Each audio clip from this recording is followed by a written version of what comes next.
So bago ang lahat, sa sobrang excited manggatas, nagkakamali na yung OKC at Thunder. After din kasi ng interview ng mga player sa Rockets, mukhang lumabas na talagang issue ng Houston ngayong off-season at playoffs ay si Kevin Durant.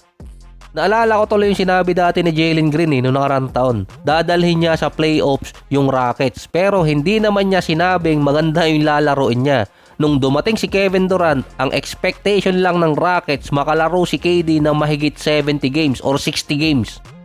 Na nangyari naman, nakalaro siya ng 78 games. Pero hindi rin naman sinabi ng Rockets na maganda yung lalaroin ni Kevin Durant sa playoffs. Dapat dati pa, kapag nag-e-expect yung Houston, sinasama nila yung postseason. Base kay Sengun, wala siyang magagawa sa mga nasabi ng conversation sa burner account ni KD. Ang may trabaho talaga nun kung anong gagawin ay front office na. Base pa kay Sengun, either siya ang alisin or magstay siya sa Rockets, gagawin lang niya ang dapat gawin.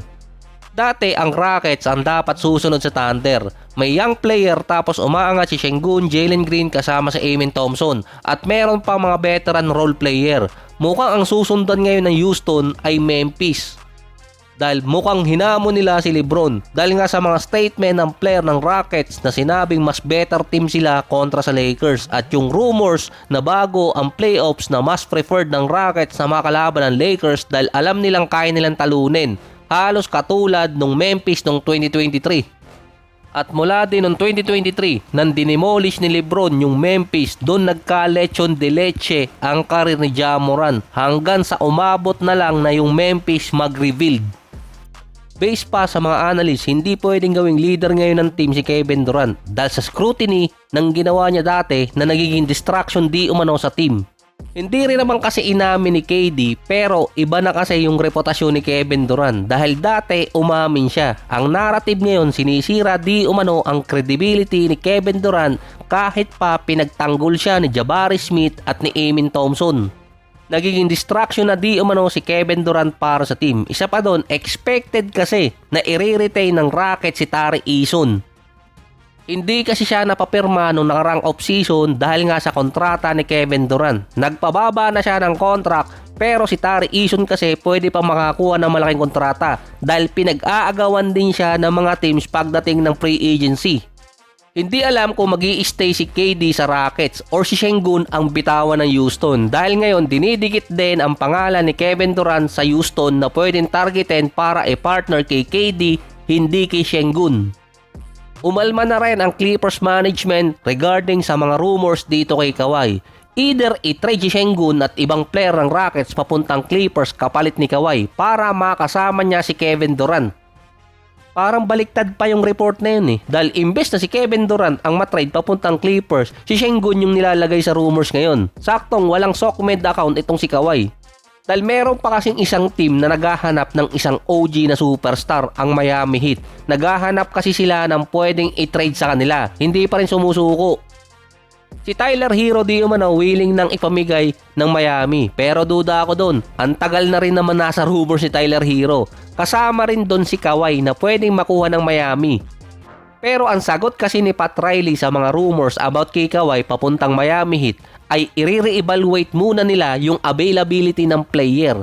Kasi si Kawhi kung mati-trade siya bago lumabas yung verdict sa Clippers, pwedeng hindi ma-void yung kontrata ni Kawhi kung nasa ibang team na siya. Pero pwede siyang masuspinde. Issue agad yon sa availability. Si Kevin Durant naman, pwede di umano makuha ng Miami sa mas mababang presyo. $43 million na lang kasi ang kontrata ni KD sa off-season, imbes na nasa 50 or 60 million. Sinubukan kasi ng Miami na makuha si Kevin Durant last off-season sa Phoenix Suns, pero ayaw ibigay ng Miami si Kelly Oubre or isama sa package. Kasama din doon na pwede nilang gamitin sa trade si Tyler Hero at iba pa nilang batang player. Si Wiggins meron kasing player option kaya hindi siya basta-basta maisasama sa package. Ang pwede pa nilang isama doon si Norman Powell na free agent na ngayon via sign and trade. Matagal nang hinahabol ng Miami si Kevin Durant dahil nalaglag ang Rockets nang hindi man lang naging impact player si KD, pwede nilang makuha sa mas mababang package kumpara sa hinihingi ng Suns dati. At pwedeng ipalit ng Miami si Norman Powell bilang scorer pa rin dito sa Houston Rockets dahil andun pa si Van Fleet na dating ka-teammate niya sa Raptors. Marami kasing mga star player ang pwedeng malipat ng team ngayong off-season. Pwedeng mapababa pa ng Miami yung value ni Kevin Durant. Isa pa doon, sumama na rin si Jamal Murray at itong si Aaron Gordon sa trade block. At yung matagal nang hinahabol ng Miami na magpipitong taon na, mukhang hindi pa rin sa kanila mapupunta.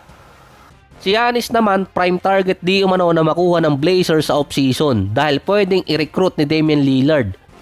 So nakapasok na ang Blazers sa postseason, kaso nga lang nilaglag lang ng San Antonio. Meron sila mga young player tulad ni Abdiya, Henderson, Camara at next season makakalaro na si Dame. In papers, maganda yung trade kay Giannis papuntang Blazers. Pero in business, not make sense dahil pwedeng hindi maging long term si Giannis sa Blazers. Ang tipid nung may-ari, binarat na nga yung coach. Wala rin two-way contract player ang sinasama sa mga road games kaya hindi rin niya maisasama yung dalawang kapatid nito si Giannis. Wala man lang din binigay na t-shirt sa mga fans para sa playoffs. At isa pa, expected na si Giannis makakakuha ng big time contract extension pagdating ng October. Dahil kung naghahabol si Giannis ng ikalawang championship, mas better na pumunta siya ng East team katulad ng Orlando, Detroit, Miami or kaya Knicks. Dahil sa West, meron ng Thunder tapos meron pang San Antonio ngayon. Mahihirapan kung hindi siya mapupunta sa dalawang team na yon.